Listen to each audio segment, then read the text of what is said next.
There we go. Oh, there she is. Awesome. All right. So thank you, Paulo. Thank you, team. I cannot tell you how excited I am for the opportunity to have this conversation today. The title of our panel is Meeting the Needs of Every Patient in a Changing Healthcare Climate. So I'm Cynthia Overton.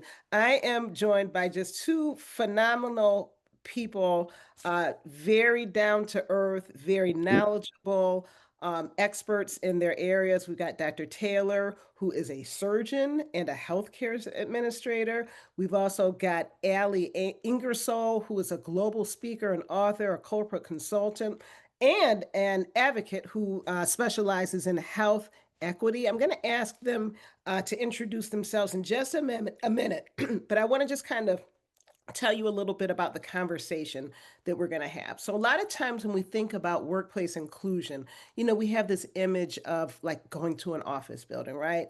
But, the same challenges that we see in, let's just say, office settings or other workplace settings, we also see in medical settings. And so, this panel is really going to focus on the need for healthcare delivery that is compassionate, that's effective for everyone, especially in this evolving social climate that makes this work very hard, much more complex when health disparities are at play. So, this is going to be something that really affects all of us personally. So, before we start the conversation, let's just, for context, Dr. Taylor, can you just tell us a little bit more about yourself? What is it that you do, and really what brings you to this work?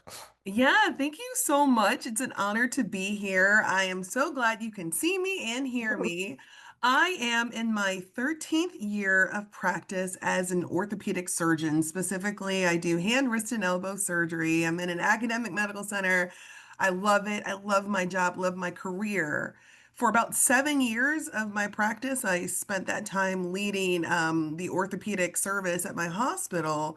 And what evolved from that was this need to really address the equity, health equity, mitigate health disparities across our communities. And so for 5 years, I've served as the Vice President of Health Equity.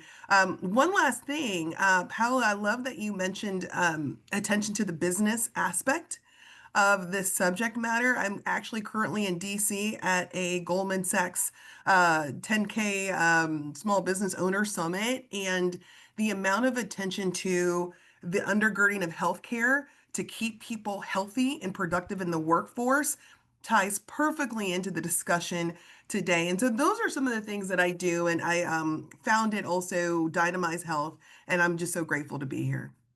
Thank you, Dr. Taylor. All right, Allie, you're up. Tell us about yourself. Welcome, everyone. I'm so excited to be here today. I have been on a really interesting health journey. It all started in 2010 when I broke my neck when I was 27, leaving me a C6 quadriplegic in a wheelchair. So I spent almost a decade in bed with every complication under the sun. So I became very adept at navigating the health insurance appeals process and went on to now become a global keynote speaker. I speak on health equity to corporations, associations, and I work with a lot of corporate clients and coalitions in DC on changing healthcare legislation. And so this conversation is so timely, also in light of the government shutdown in the United States with what's going on at the moment. So a passion near and dear to my heart. Wake up every morning with the purpose to help other human beings in many different arenas of my life. Thank you, Allie. And just to give you a little bit of background about myself, my background, originally research background, is in accessible technology, technology for people with disabilities. And I have lived experience as somebody who is disabled, and I've done work in the healthcare space in terms of making dense research accessible for people with traumatic brain injury, spinal cord injury, and burn injury. And I just released my book that Paulo mentioned called Clear Cane Chronicles, which really focuses on person centered care for patients, providers, and payers. So, with that, let's just jump right into our conversation. I'm going to start off with Dr. Taylor. Dr. Taylor, I want to talk to you about clinical leadership under pressure. I can only imagine what this social climate has been like for you, given that It's not just careers at stake, we're talking about lives being at stake. So, my question for you, many healthcare organizations are reevaluating how they address disparities in care to create these environments of belonging and optimal outcomes. From your vantage point as both a surgeon, as an executive, and an executive leader, how are these social shifts leading or it's landing with clinicians? And what impact do you see on team dynamics or patient outcomes? Yeah, thank you. Thank you so much for that really easy question. Um, it's so complicated. I'd be remiss if I, one, did not acknowledge the complexity of all those things. Two, if I did not acknowledge that this is not new work, this is not something that's a new topic. For decades and decades, I'll go ahead and say centuries, this has been top of mind for our communities. I often advise people who work in healthcare to look at your origin stories. Why was your hospital built? Who was it built to serve? What was the mindset of the time when that was built? What types of clinicians were put into it? Now, to really address what you're referring to, in 2025, we have different language around it. We have bodies of really high quality evidence to support the fact that if we don't pay attention to the nuances, the social factors, the behaviors, the desires, the necessities of the communities we serve, we're going to miss the mark in terms of quality. So, Mhm, regardless where you are in terms of your values or belief systems, I have yet to present to an audience or work with a company or strategize with a health system anywhere in this country that does not believe in the excellence quality of care for all. There's mhm, not a single surgeon I work with who wishes they had less optimal outcomes, or that their patients were unhappy, or that they were less busy. And so when you get down to what healthcare systems are facing, they're facing strategic growth. They're trying to account for threats to funding. And you can only do that if you are providing the service your immediate community needs. And I'll go further for academics, if you're trailblazing and innovating in the spaces that other communities need, because then you're setting the standards. And so I navigate the complexities by understanding the moral imperative, our Hippocratic oath, do no harm, do good so you could do well, but also understanding the value-based care reimbursement models that necessarily highlight coordination of care, efficiency of care, and low cost of care so that there's access for everyone. And so mhm. that's what the shift looks like for those of us who are clinicians, who are payers, who are patients, and who are team members in this space. So, what does that mean, Dr. Taylor, for your colleagues who are more junior in the profession in terms of they're just coming out of medical school? Their job is to save the world, right? But they've been, Of course. they're, they've got all this noise and the pressure, and I would imagine that it's confusing. Are you seeing that? If so, what guidance do you try to give Yeah. our more junior colleagues? It's really interesting. I mentioned that I'm at this, in theory, really high investment business summit right now. But most of the discussion is about social policy, advocacy for healthcare, navigating the shutdown. One thing that works in my benefit as a leader is that this next generation of healthcare professionals are more socially responsible, more socially in tune, more widely connected thanks to technology and social media than perhaps even me as a geriatric millennial was. And so that's actually what they call me. If you're with me in that year, I won't name the year, then you know what I'm talking about.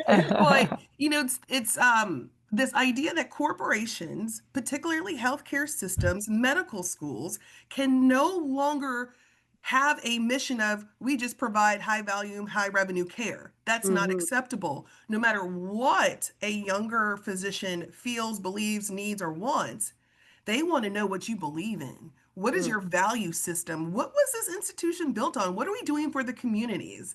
Because they understand that that's going to determine their career, where mhm, they work, where they play, where they raise families, where they live, love, and learn.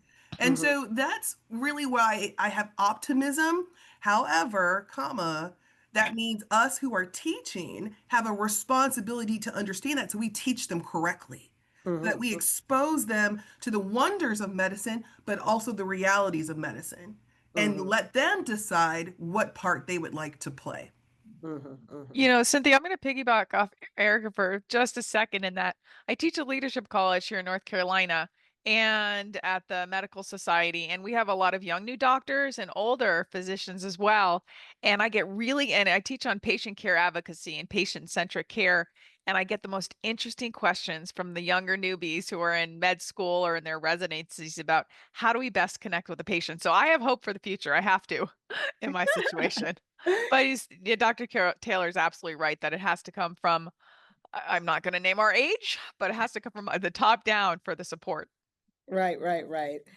So thank you for adding that. And I do want to pivot to you, Allie, and talk to you about lived experience Mhm. as data, which you Mhm. beautifully capture in your new book, Unbreakable-ish. What is it? I wasn't made for boring. Did I get it? I wasn't built for boring. I wasn't built for boring. So, this is a book that I would encourage everyone to read, particularly if you provide healthcare and need to understand the perspective and the experience of a patient. So, my question for you, as someone who's navigated the healthcare system from the inside as a patient and an advocate, what patterns do you see that reveal how systems understand or overlook its patients' real needs? I love this question because I love data. We can't measure what we can't see, yet data doesn't exist to tell the whole story, but it helps move the dial forward. So I'll kind of start with a little bit of a personal story and then more from a systemic perspective. So a few years ago, I developed a stage 4 pressure sore, or bed sore, if you will, down to the bone on my tailbone and left me in bed for about a year. And with multiple failed surgeries, multiple health insurance denials. And I spent months waiting for the right procedure that I knew was going to fail all of the ones along because insurance wasn't strategically set up for those of us with complex medical diagnoses, right? The research isn't really out there. And the surgery I needed was called a flap surgery. It could have been done 6 months earlier, but insurance kept pushing back down the path of the least resistance. So they put something on called a wound vacuum. It basically sucks. For lack of a better word, it's like you have a tail and you have foam inside your body, and it promotes a healing. But in folks, in my case, who have low circulation in the body, it doesn't work very well. So the data is really clear that quadriplegics have a very low healing rate, and that wound vacuums, because of wound vacuums with poor blood flow. But policy, not medicine, dictated my care, and I lost over a year of my life. But it actually led me on this mission I'm on today. When I was finally approved for the flap surgery, I'd hit another wall. Part of the standard of care at for this procedure was a very specialized bed. That's a $50,000 bed. That not the average person can afford that. But insurance denied the prior authorization. But here's where it gets really terrifying. When the hospital was ready to discharge me, and I kid you not, there was nowhere for me to go. The nursing home had not yet been approved. I spent days in limbo, knowing that discharge was coming, but I had no safe place to land. And I work with hundreds of others in this situation as well. And the only reason I was forced into this unsafe situation was because one incredible doctor, truly, found a workaround. He moved me to the ICU, not because I medically needed intensive care, but because he knew I needed the time. I ended up living in the ICU for another 6 weeks while the insurance process crawled forward. 6 weeks. When I finally toured the nursing homes, what I saw was devastating. It still haunts me today. The facility smelled like death, patients neglected, dignity stripped away, and I wasn't a patient in the process. I was just paperwork.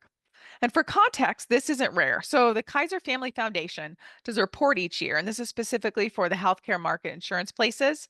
But in 2023, of the 67 million denials in this country, in the United States, only 0.1% were appealed. That's 48,000 claims. Now, if patients appeal their denials, and many don't know how for a number of reasons, there's a 75% acceptance rate. So this was caused by a bad nurse or an uncaring doctor. It wasn't caused by an uncaring nurse. Everyone did their job inside the system, but it was built for process, not people, right? And that's when patients, all of us, hit these walls. They reveal exactly where the system stops seeing human beings and starts seeing procedure. So, the takeaway from all of this, if we want to truly understand what's broken, we have to treat every patient experience as a strategic intelligence, not just a satisfaction survey. And those aren't just friction points or noise, they're data. And that points directly to where I think that the change is needed.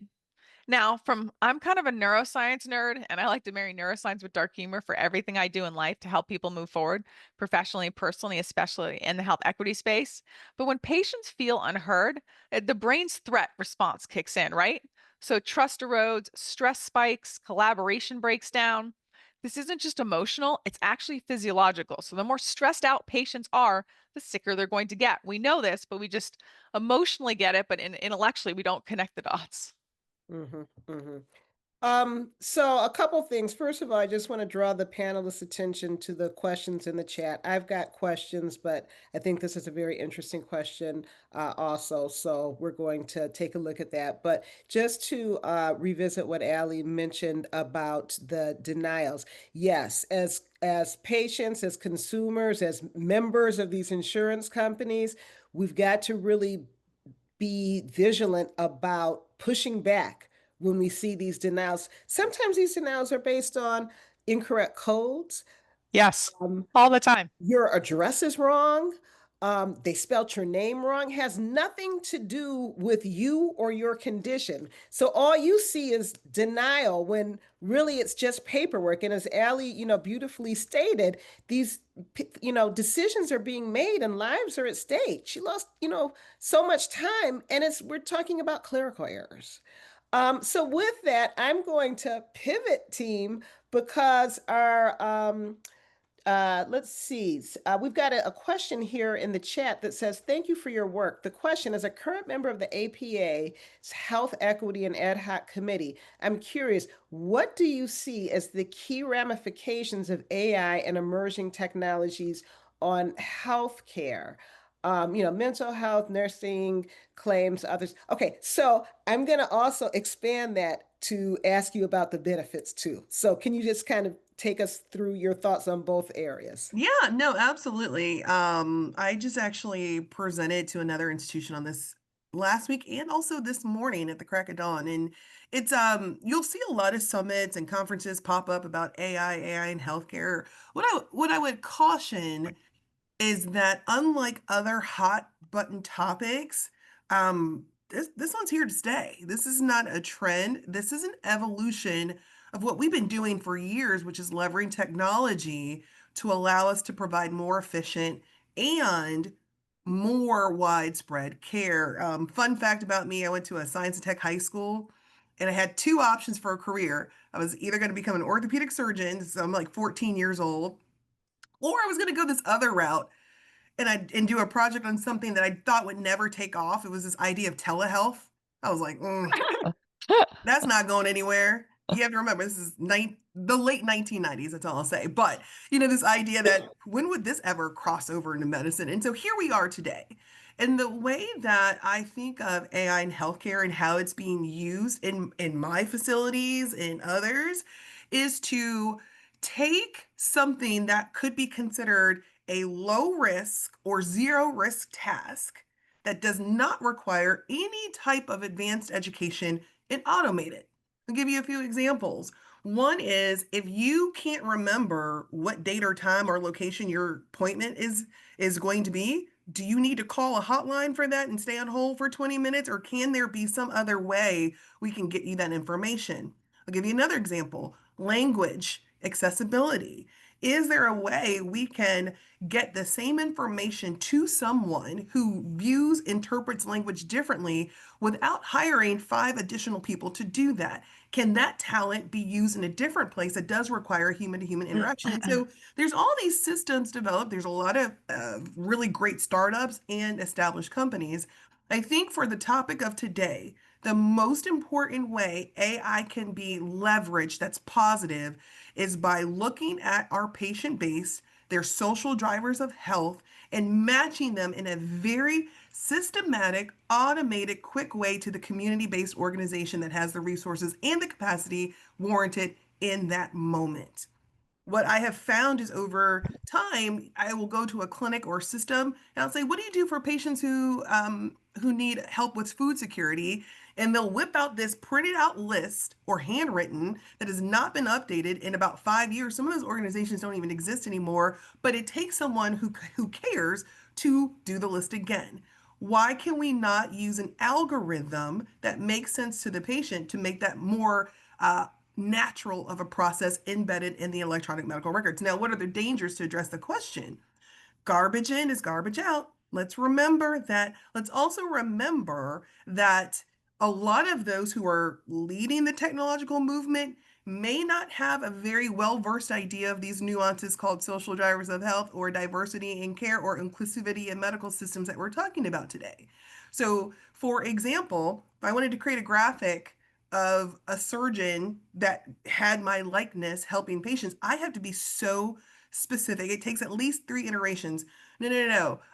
A black surgeon. Wait, no, no, no, no. Black female surgeon. Wait, no, no, no, no. Black female surgeon with long hair tucked in a mask in a cap and gown. And I have to drill down because that's not the norm necessarily, or not viewed as the norm. So that's a part of it. Take it to even patient population characteristics. We have to safeguard against that because not everyone will receive or respond to care in the same way. So those who are the arbitrators of technology have to also be just as expert when they put in the data about the nuances that can actually harm patients if not overseen. Yeah, and before I pivot back to Allie with another different question, I do want to just kind of follow up and ask you to speak a little bit more to what this means in terms of diagnostics, AI and diagnostics Oh, in different populations. yeah. So it's already happening. So this is not theoretical. There are programs that are piloted or sometimes in use that will take a radiograph, interpret it for you, and then give you a differential. How do I know? My patients send me the results from ChatGPT and they're my chart to me all the time. What's missing from that though is context. As a hand surgeon, I tell my patients, your nerve study results, what your radiographs show is only one part of the picture. Me talking to you, examining you, touching you, putting my hands on your hands, that's way more important. Also, understanding what your goals are. I Mhm. cannot get that through AI. So, one way I'll summarize this, Cynthia, is this idea of not seeing AI as a substitute, but seeing it as a partner. And how Mhm. can we safely partner with these tools instead of replacing us altogether? Because you still need that expertise and that humanism, which no matter what your algorithm is, Mhm. cannot be coded. So I think the takeaway from here, there's some great things about AI. There's some dangerous things about AI. DIRC does not have medical insurance for this conference. So Erica's Dr. Taylor's not your doctor. She's an advisor. Okay. So go talk to your doctor about AI and the benefits and challenges and how you need to be thinking about using That's right. AI. So thank you Yeah. for If we have time, Cynthia, at the end, I'll chime in on AI in a very different perspective, but I know we have a lot to get through. Well, my next question is for you. So if this is how you want to spend your time, go for it, Allie. Well, no, you pop on to the next question. I'll come to the end. Yeah, it's important, your next one. Okay, so want to just talk very quickly about accessibility. And accessibility, we think about ramps, and that's important. We want to talk about accessibility beyond ramps. So, can you talk about the importance of accessibility in healthcare interactions and communication, both when we think about physical spaces and otherwise? And then, specifically, how can hospitals and providers build that kind of awareness into everyday routines? Great question. I'm going to chat some of the challenges first. So, a lot of healthcare organizations obviously still treat accessibility like a compliance checklist, and Mhm. companies, I mean, for that matter, right? The society at the moment. A ramp here, an accessible door here, an accessible bathroom there. They're just considered to get the job done. I run into it every day of my life.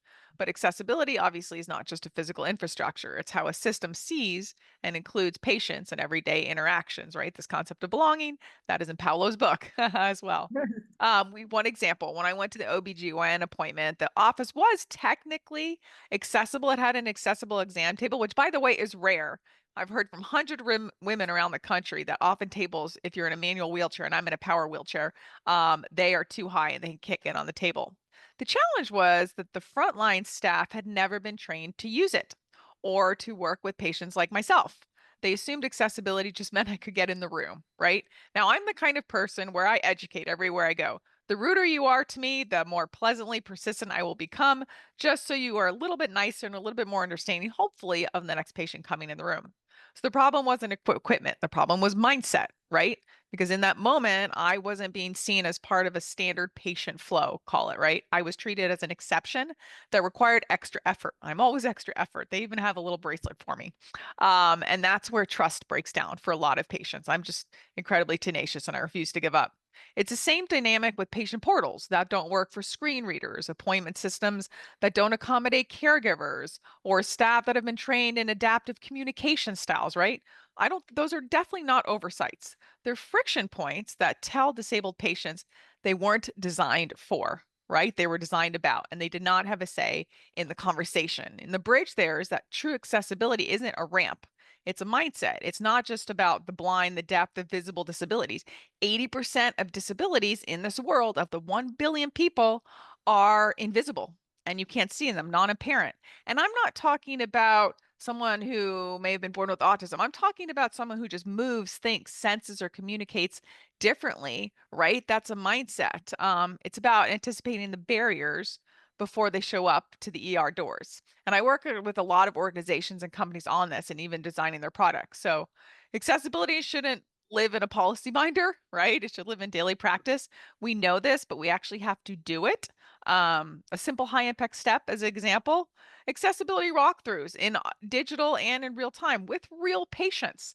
I worked with a company who was designing an accessible faucet for hospitals. They designed it, spent $2 million on the prototype, folks, and they didn't consult any people with disabilities, not one. And they finally hired an inclusive research design firm, and they just lost $2 million. They had to start all over again, right? So we have to bake accessibility into the questions and operational audits. These aren't expensive changes, they're just changes like everything else we need to update regularly. So in anticipating barriers reduces this idea of this cognitive load for both patients and providers. So when people feel expected and included, again, stress drops, cooperation goes up. It's not just good culture, it's good medicine. Building and accessibility. My parents live in a retirement community. They got some new construction. They forgot to build in curb cuts and they had to redo it. And true fact. All right, so I'm going to just pause for a moment and ask the organizers for a little extra time for this panel. I think that Paulo and I are up next, so I'm hopeful that he will be okay in terms of giving us more time. We got a really interesting question in the Q&A box. It actually aligns with my next question. So the question in the Q&A box is, what is the ROI of DEI in healthcare? And I think that that's a really important question as we kind of think about our communications and how we frame these issues as we try to make the case. That aligns with my next question related to balancing productivity and purpose. How do clinicians reconcile the tension between productivity metrics and maintaining space for empathy and individualized care? What practical approaches help teams sustain both? So, I mean, there's so many things going on in healthcare when it comes to, first of all, meeting the needs of the patients, making sure that people are healthy and safe. But then also we've got to remember that there are business issues at play as well. So can you speak to that, Dr. Taylor? In 60 seconds or less. No, interesting We've got more question. time. We've got more time. Interesting question. It's so funny. I actually don't know how to answer that because to something Paolo said earlier, I don't know what the Inquirer means by DEI. Many years ago, let's say 2020, when leaders in healthcare and corporate America were getting new titles, there was an overutilization of terminology. Chief medical officer of DEI, vice president of DEI, vice dean of DEI. And they all did different things though. They all had different focus areas. It was hard to discern who do I go to when it's this thing. And sometimes it was none of the above. It was your chief quality officer, right? And so about 5 years ago, by necessity and